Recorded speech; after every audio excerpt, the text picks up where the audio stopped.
And welcome back to another episode of the Cool Your Jets podcast. I am PJ Clark, joined alongside Michael Nania. Ben Blessington maybe stuck in an elevator somewhere with Justin Herbert. I hope Ben's being a leader out there while they're stuck in an elevator. Michael, undefeated in 2024. Undefeated, baby. How about it?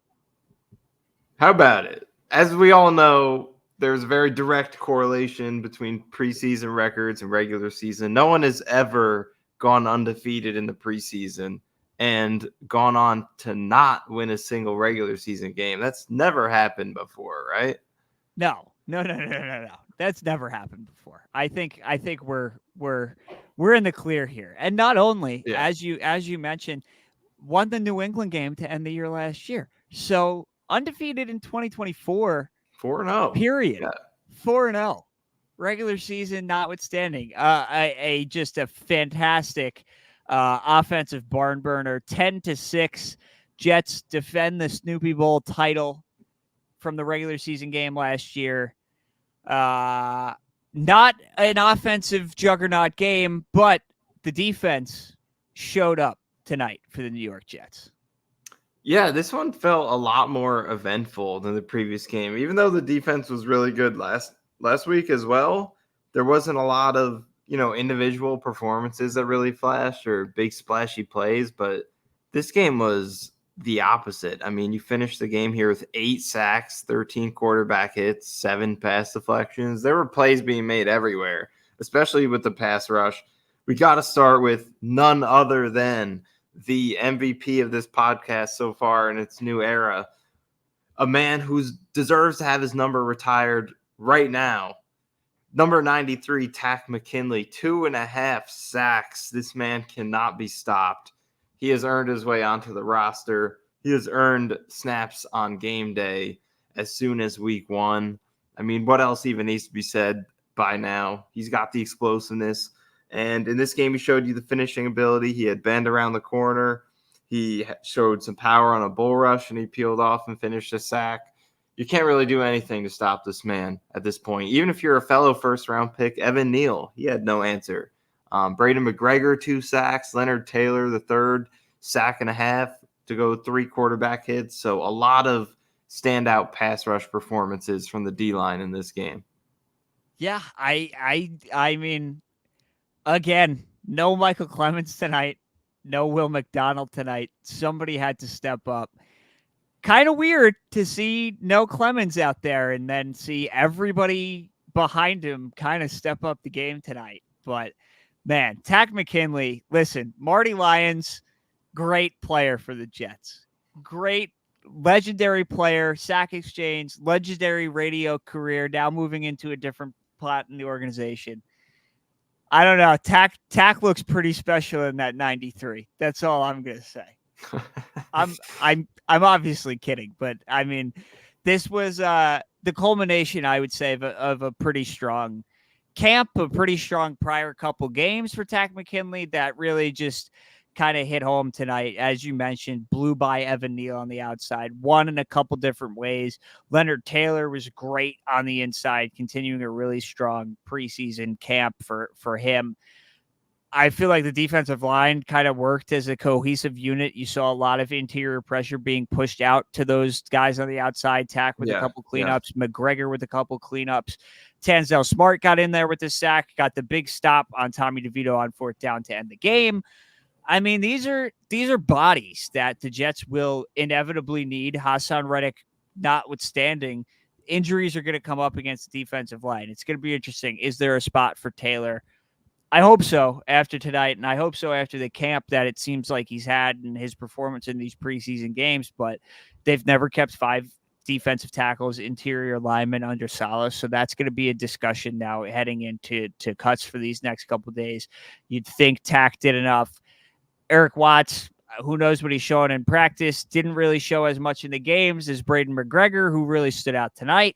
I think the defensive line is going to be, if anybody is going to get poached from the Jets before they make to the practice squad, I think it's going to come out of that defensive line unit. But I would hope that our MVP, Takk McKinley, is safe and sound, because damn does he deserve it.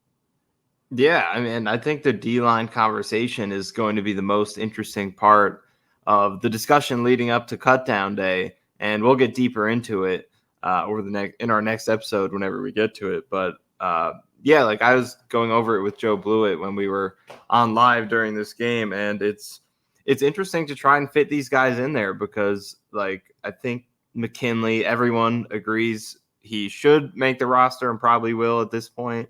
But you want to fit Leonard Taylor in there because just to get some youth into that defensive tackle room, which they don't have a lot of. But then Braden McGregor, I mean, I feel like we kind of overlooked him last week. Yeah. He didn't have any big plays, but he had quite a few wins and pressures last week. And then he builds on it this week, finishes some of those, gets a couple sacks. He was great in this game. And then he was a coveted UDFA as well. I mean, they gave him a 220K guarantee, which for UDFA is very high. There was a lot of demand for him. He seemed to stand out in camp as well, in addition to what he's done in the preseason. So, like, can you fit these three guys in there and keep 11 D linemen? You know, assuming Reddick is a part of that, you would have your 6 edge rushers: Jermaine Johnson, Reddick, Will McDonald, Clemens, McKinley, and McGregor, plus 5 D tackles: Quinnen, Kinlaw, Thomas, Fotu, and Taylor. That's a lot of defensive linemen, but like, are you gonna let a Braden McGregor go for, Anthony Ferkser at fullback or Jason Brownlee at receiver? Guys who, maybe they fill out their position room, but have they shown as much as a Takk McKinley, a McGregor, a Taylor? So I think you're going to see some discussions like that where it's, more talent versus filling out a position just to get enough bodies. But what I think it's going to come down to is who do you think is going to get claimed if you waive them? Because I think a lot of these guys you could stash, especially a receiver. Like if you like Jason Brownlee, I think you can get him on your practice squad and not worry about someone picking him up off waivers. Same thing if you like Ferkser at fullback or like even a Chaz Surratt at linebacker. And I think still has a shot to make it. I'm torn whether it's going to be him or Braden McGregor going 11 deep with D linemen because they seem to like Surratt, but you could probably get him on your practice squad versus a McGregor, considering the guarantee they gave him and the way he's played. You might lose him if you waive him. So it'll be interesting to see how it all shakes out with these defensive linemen after a very active, really camp in preseason overall, but especially in this finale. Everyone really showed out and gave you a look into why they deserve to be on this team.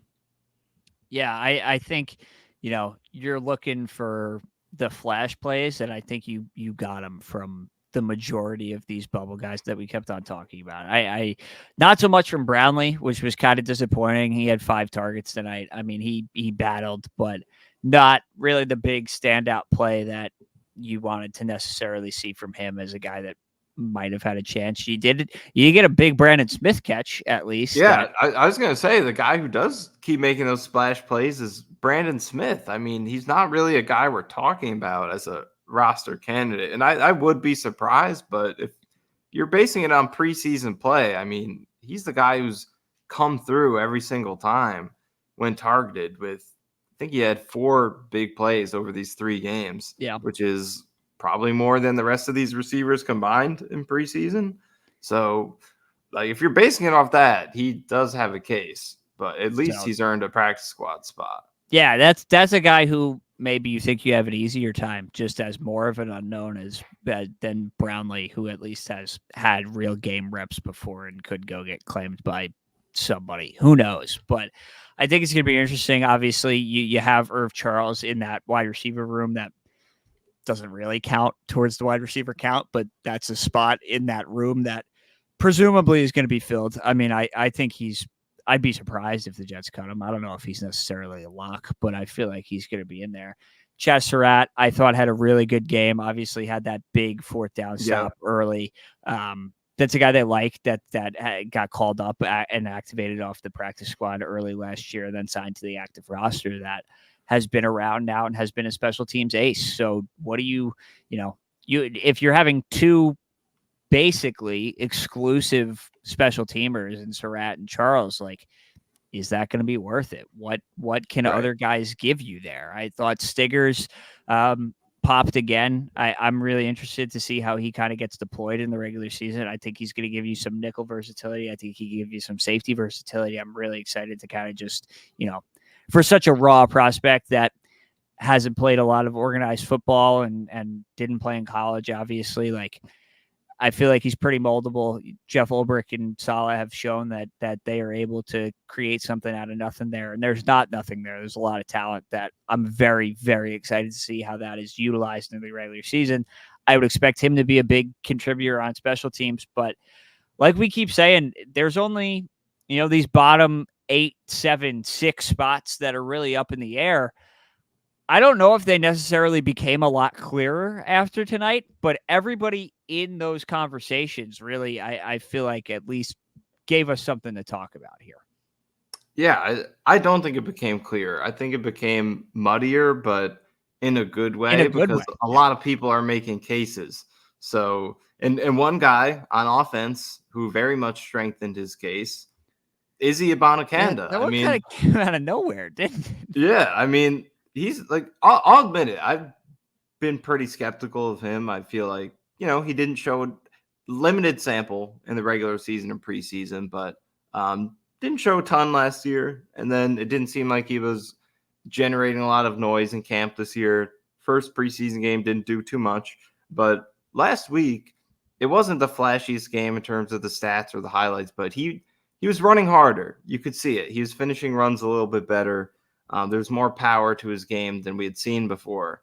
And then he builds on it this week with obviously an amazing touchdown run, but even before that and all of his carries outside of that, like he's finishing strong. He's putting his head down. He's grinding runs out in ways that we haven't seen before, which you want him to complement his speed with that. And on the touchdown, I think you saw what could happen when he does that because he has the breakaway speed at the end of it. But in order to get there and unlock that, you got to break some tackles, bounce off some tacklers, and he was able to do that there. So I feel like he's shown a lot more well-rounded play as a runner over the past couple games. And as I'm crafting my 53, like, prior to the last couple games, I was going 3 running backs, and that's pretty light, but I felt like the Jets could do that with the comfort they have in their guys, and they still could. But last couple games, I feel like Izzy made his case. And then to go back to the point we were talking about earlier in terms of, considering how likely is it that a guy gets claimed if you waive him, you know, Izzy was a 5th-round pick last year, Yeah. and he's a very young guy at still only 21 years old, going on 22 in a couple months. So that's a guy who could very well get claimed versus, some of these undrafted receivers, other players who might not be their stock might not be as high around the league. So I feel like Izzy's a guy who may have played his way back onto the roster versus being a practice squad candidate or at least waived and claimed over the last couple games, but especially with this one. So he caught my eye. Where do you stand on him in this running back depth chart? And was there anything else offensively that stood out? I mean, I really liked what he did tonight. Like the Yeah, touchdown run was aided by some pretty piss poor tackling efforts from the Giants for there in the sure. third level. I thought Cole Laval actually had a great block on there and got into like the third level and was running with Izzy, kind of sprung him out of that last jump. Um, I don't I don't know. Like 4 running backs for a team that you have a bona fide one, like just bell cow who's going to get the lion's share of the touches, and then 2 rookies that clearly have jumped Izzy on the depth chart. But he definitely showed up tonight. That where does that spot come from? Like to me, would I rather have Izzy or Chaz Surratt? I'm probably taking Chaz. I think. I just what does Izzy give you on special teams? He's not going to return kicks. He's not going to return punts. I don't. I don't know. I would be significantly less surprised if Izzy makes the team than I would have been this morning. I think I had pretty much just like you written him off that we're going with 3 and get somebody on the practice squad, whether that's Deion Jackson or Izzy if he makes it through, which the Jets, I assume, would love to have him if he makes it through. But man, tonight was actually really impressive, and I feel like you could tell that he thought he was fighting for a job and a roster spot here. So I'm honestly, I don't know.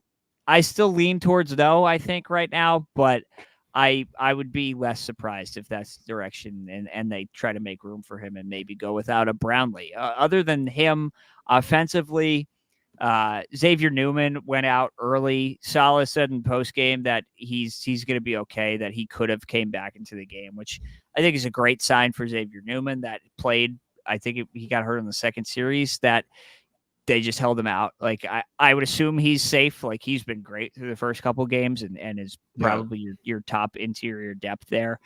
Max Mitchell, Salah said, is still TBD right now. That's a really interesting miss there because that's a flex tackle who could go inside a little bit when you're already kind of weak inside. I hope Max Mitchell's not out long term. Obviously, if we get to the point where Max Mitchell is playing like significant snaps, then that's an issue anyway. But he's good Right. depth to have with some starting experience out already out there. Other than that, offensively, I don't really. Peasley is just so boring. I'm glad we don't have to watch that Yeah. anymore. Adrian Martinez, at least he'll run around a little bit. He had some He's wheels. fun. He's a He broke gamer.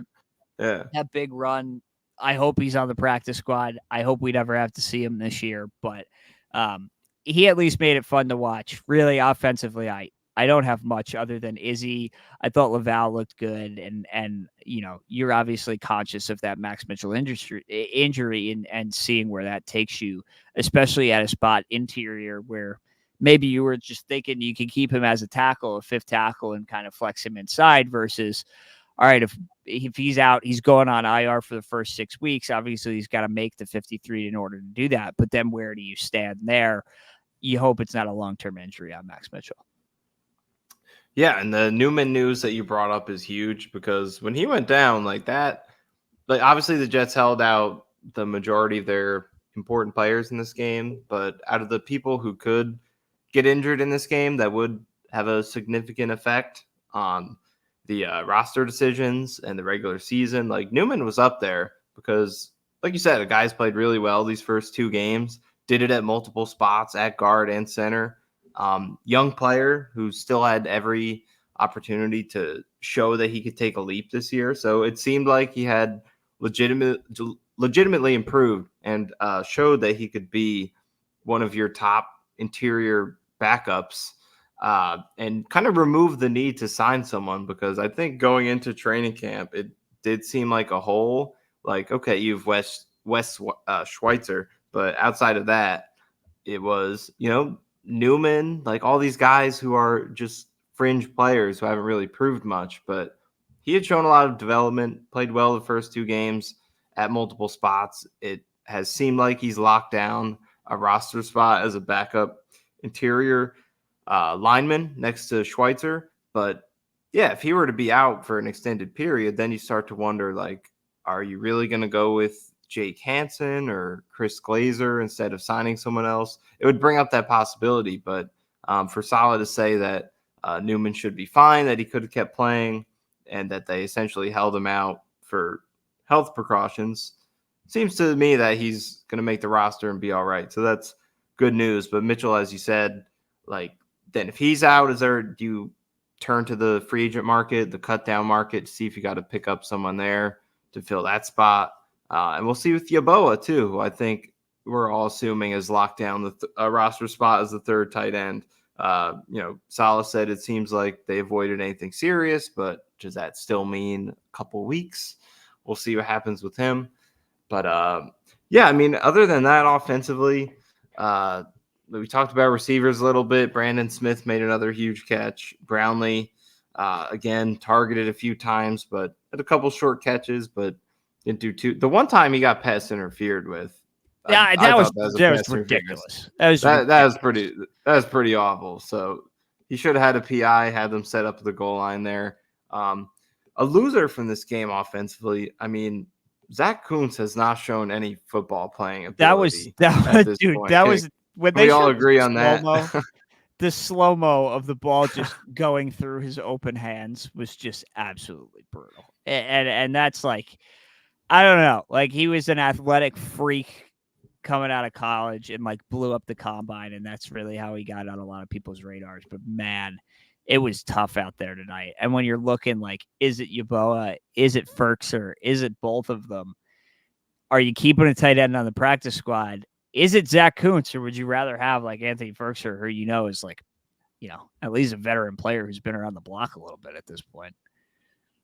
Yeah, I mean, like obviously you don't kill the Jets. It was late or early 7th round pick, but so it's not like it's No. not a huge investment. They just took a swing, but yeah, like it's a prime example of athleticism is nice and it is a big part of what a player's ceiling could be, but if you don't have the technique and the fundamentals and the skills to back it up, there's not a whole lot you can do with it to make an impact on a game, especially at a pass catching position.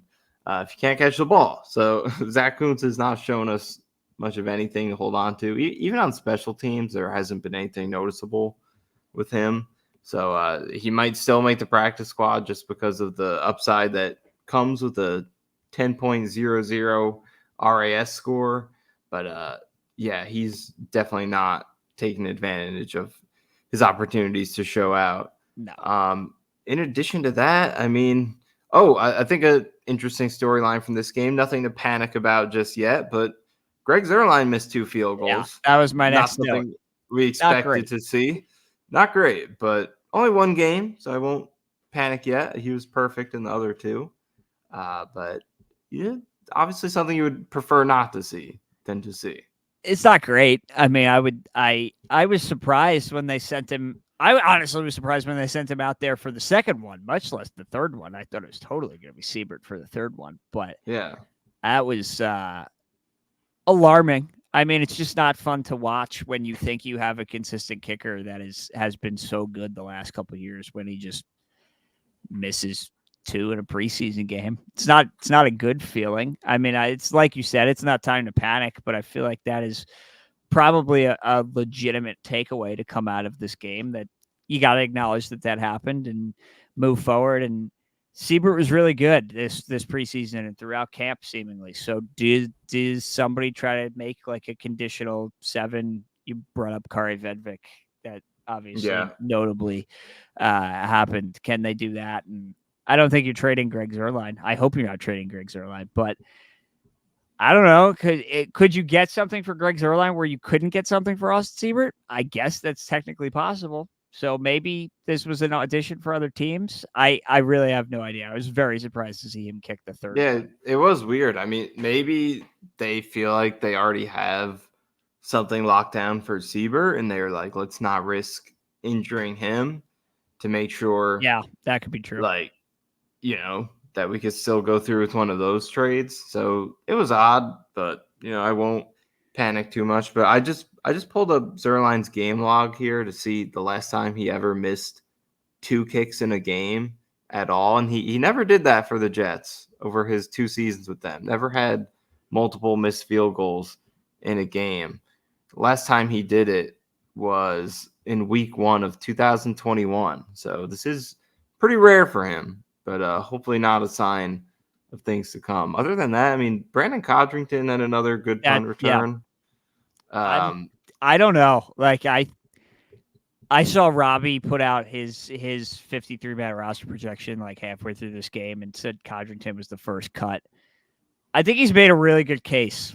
Like yeah, I don't know how much he's going to give you defensively, especially when you look at some injuries in that secondary. Like if JBC is going to be out longer term, he's got to make the 53 to then get put on IR kind of thing. Like I I think Hodgington has a real chance. Again, like, is that the Brownlee spot? Is that the Izzy spot? Is that the Irv Charles spot? Like, if you're just going, this guy's going to be a returner for us. I don't know. Like, I think that outside of the defensive line, outside of honestly Leonard Taylor, like, it does in the first time ever in the Saleh era, are there going to be 5 defensive tackles? I think Codrington is my most anticipated yes or no, because I have already put Takk McKinley on the team. I mean, I did that a month Yes. ago, but I'm not anticipating that anymore. I think Codrington is probably second to Leonard Taylor for me. Just I want to know the result. I want to see what happens. Yeah, he's an interesting one to watch, but I'm scanning up and down the box score here. It might be about everything I have, and Zaire maybe we'll Barnes, keep this one. Oh, I there, Barnes. Zaire There you Barnes go. kind of popped again with He Surratt. did. Like when He is you're, good click and close speed. You could see it. I don't know. Like again, you're not keeping 6 linebackers. I don't even know if you're keeping 5. Like it might just be 2 guys for one spot between him and Surratt, and that's the deal. It might be 2 guys for no spots, and you try to sneak one or both onto the practice squad. But I would give Zaire Barnes a shout out. But yeah, we can keep this wrapped up quick here. Uniform minute under the lights. I thought outstanding. 10 out of 10. Yeah, first time seeing it at home. Also, like there were concerns last week about the match between the helmet and the jersey. I think you can still kind of see it, but like I don't know, at home under the primetime lights, I feel like they both really popped. Even if it's different, they just both kind of have that flair to them. So I enjoyed it. It was great. Um, what else is there to say? The I'm Jets have just elite uniforms at this point, I'm happy the preseason's over, man. I'm and that. happy that Yep. we're getting closer. We're gonna have an initial 53, and obviously, I don't know. I think that they could be active on waivers. I mean, Salah mentioned it in his post game that this is the deepest roster that they've had. I mean, we talked about it midweek this week that this is a top 5, top 2, top 1 roster in the NFL, and obviously, I think they have more than 53 NFL players. I just do. And I think you're gonna see if Taylor gets cut, he's obviously going to get picked up by somebody else. If McGregor gets cut, I think he could get picked up by somebody else. I'd like to see if you could sneak Eric Watts through. I don't know what the practice tape looks like, but I'm sure he's going to have interest as such an in-demand UDFA that teams are still going to have a good draft grade on him. I think he had more than 53 NFL players, which has not been the case recently for this organization. So the top is great, but even the bottom 10, 5, 8, however many spots are really up in the air here. I think there's a real competition for the first time in a long time. Yeah, agreed. And even in recent years, they've done pretty well in that regard of players who were waived that got claimed by other teams. And I think this year it could be pretty similar. So we'll see how it plays out. I enjoyed this preseason. I mean, it's always a nice little warm up for the incoming real football. But yeah, it'll be nice to finally see the players that we're all looking forward to see. And I don't know, hey, man. that's no disrespect to Takk I McKinley, was who going I'm to say very much we looking saw forward Takk to see. McKinley. I mean, I'm gonna be. I was tweeting about it earlier. I'm glad I got to live at the same time that Takk McKinley did. That is a blessing. I did not see the moon landing. I did not see a lot of other historic world events, but I did get to see number 93 in green and white, Takk McKinley, do his thing. So I'm grateful for that, and hopefully we get to see more of him in the regular season. Hopefully not too much, because I'd like to see Hassan Reddick and Will McDonald play up to what the Jets invested in them. But if Takk McKinley's going to keep playing the way he's been playing, why not? Listen, Um, it's really yeah, hard to follow the line of 93s in recent memory. You know, Terrell Basham, Kyle Phillips, yeah, guys that yeah. have popped off the edge for the Jets. I would say I unironically thought Terrell Basham was really good. So maybe that was just me, but Takk McKinley looks better than Terrell Basham did. I'll tell you that much. So I'm grateful for this preseason. It's been a great first month or so doing these shows with you. Obviously, it's going to be a great regular season that we're really looking forward to. But I'm most grateful for the fact that we have a new favorite player on this podcast. And Takk McKinley, come hell or high water, is going to be a New York Jet by Wednesday when these cuts happen. So we'll see. We'll be back to react to the initial 53 and any waiver claims the Jets may or may not make. Practice squad, everybody that makes it through. Who knows? Maybe Hassan Reddick decides to show up to work this week. That'd be super cool if he did. I don't know. Any final words as we wrap up the preseason here? It was a fun run here. I enjoyed the relative lack of stakes in this preseason. Everybody's healthy. Everybody's Everyone's healthy. We got good uniforms. I don't need to repeat the uniform thing a million times. You all get that at this point. I feel like it was a positive preseason. I mean, the rookies, when they played, flashed and looked promising. I feel like a lot of your roster battles, for the most part, I mean, maybe receiver not in this, but especially defensively and at O-line, I would say as well. I feel like you saw, the guys you're choosing between, you like your options. It just doesn't really feel like you're panicking at a lot of these spots. So I feel like it's positive. I'm ready to go.